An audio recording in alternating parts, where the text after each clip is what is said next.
20 फरवरी UP board class 10th सामाजिक विज्ञान का पेपर आप देने जा रहे हो, तो ये महत्वपूर्ण 20 प्रश्न है। इन 20 प्रश्न को और आप रिवाइज करके जाएं। तो आप सभी का स्वागत है आपके अपने प्यारे YouTube channel goal with board exam. इस चैनल पर अभी आपने सब्सक्राइब नहीं किया है, इस चैनल को तुरंत जाके सब्सक्राइब कीजिए और लाइक कीजिए, जिससे कि नई वीडियो का नोटिफिकेशन आपके पास तुरंत पहुँचे। और इसी चैनल पर हर सब्जेक्ट की तैयारी कराई जा रही है। महत्वपूर्ण MCQ क्वेश्चंस कराए जाते हैं, चाहे वो सामाजिक विज्ञान के, हिंदी के या विज्ञान के, उन सबको आप लोग देख लेना। तो 20 प्रश्न है, कमर कस लीजिए और देखते हैं पहला क्वेश्चन। और यही प्रश्न रिपीट होते हैं, ठीक है, बहुत बार रिपीट होता है। पहला प्रश्न कह रहा है ओटो वॉन बिस्मार्क का संबंध किस देश से है? तो जर्मनी से। इसने जर्मनी का एकीकरण किया था, ध्यान रखेंगे, 19 जनवरी 1871 में। दूसरा क्वेश्चन, फ्रांस की क्रांति कब हुई थी? बहुत बार रिपीट होता है, 1789 में। सी ऑप्शन सही हो जाएगा। नेक्स्ट क्वेश्चन, तीसरा, 1944 का ब्रेटन वुड्स सम्मेलन कहाँ आयोजित हुआ था? तो देखो 1944 में ब्रेटन वुड्स सम्मेलन हुआ था, जिसमें दो संस्थाओं की स्थापना हुई थी, यानी IMF, यानी इसे बोलते हैं अंतर्राष्ट्रीय मुद्रा कोष, और दूसरा आपको ध्यान रखना है विश्व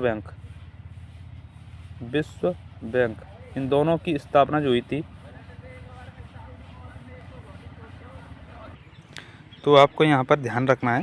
तो ये ब्रेटन वुड्स जो सम्मेलन हुआ था वो अमेरिका में हुआ था, ठीक है। दो संस्थाओं की स्थापना, IMF और वर्ल्ड बैंक, दोनों की स्थापना भी पूछा सकता है, कब हुई थी? 1944 ईस्वी में, यानी विश्व बैंक जिसे बोलते हैं। और दोनों का हेडक्वार्टर ध्यान रखना वाशिंगटन DC में, IMF और विश्व बैंक का।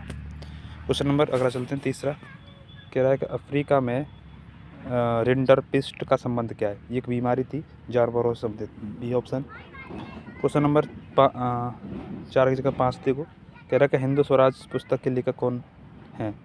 तो इसके महात्मा गांधी हैं। और इसके अलावा इनकी एक और पुस्तक है जिसे बोलते हैं माई एक्सपेरिमेंट विद ट्रूथ, लिख लेना, माई एक्सपेरिमेंट विद ट्रूथ।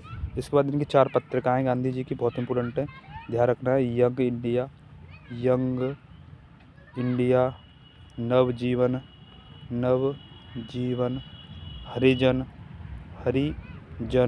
और इंडियन ओपिनियन। यंग इंडिया, नवजीवन, हरिजन और इंडियन ओपिनियन। नेक्स्ट क्वेश्चन, छठवां कह रहा है कि भारत में अवशिष्ट शक्तियों को किसको प्राप्त हैं? तो राज्य, संघ, सी कह रहा है ए भी दोनों, तो ये और भी दोनों, ये आंसर सही हो जाएगा। नेक्स्ट क्वेश्चन, 7वां कह रहा है कि निम्नलिखित में से लोकतंत्र से संबंधित है?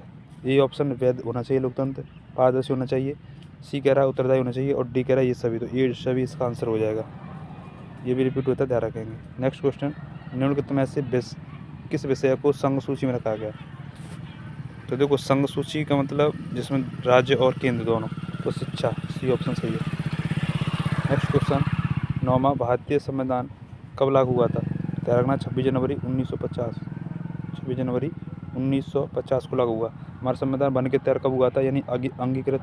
तो 26 नवंबर 1949 को हमारा संविधान बन के तैयार हुआ था, यानी अंगीकृत बोलते हैं। इसीलिए 26 नवंबर को हम संविधान दिवस मनाते हैं, ठीक है, संविधान दिवस मनाते हैं, ध्यान रखेंगे। और संविधान को बनने में 2 वर्ष 11 माह और 18 दिन का समय लगा था, ठीक है। और संविधान के जनक डॉक्टर भीमराव अम्बेडकर को कहते हैं। संविधान के पहले अध्यक्ष थे सच्चिदानंद सिन्हा, और जो कि अस्थायी थे, लेकिन पहले स्थायी पूछा जाएगा तो डॉक्टर राजेंद्र प्रसाद। तो संविधान संबंधित इन बातों को आप ध्यान रख सकते हो। नेक्स्ट क्वेश्चन नंबर 10 कह रहा है कि लोकतंत्र के मूल्य की दृष्टि से निम्नलिखित में से कौन सा बिंदु लोकतांत्रिक व्यवस्थाओं के अनुरूप नहीं है? क्या कह रहा है? स्वतंत्र और निष्पक्ष होना चाहिए लोकतंत्र, हाँ। व्यक्ति की गरिमा के अनुरूप होना चाहिए, सही है। कानून के समक्ष होना चाहिए, ठीक है, लेकिन बहुसंख्यकों का शासन नहीं होना चाहिए लोकतंत्र में, तो सी ऑप्शन इसका सही हो जाएगा, ठीक है। कौन सा हो जाएगा प्यारे बच्चों? सी। नेक्स्ट क्वेश्चन 11वां कह रहा है कि सोपानी खेती किस राज्य में होती है? सोपानी खेती पहाड़ी इलाका में होती है, तो देखो पंजाब, हरियाणा, उत्तर प्रदेश, उत्तराखंड, तो इसमें उत्तराखंड आंसर सही हो जाएगा।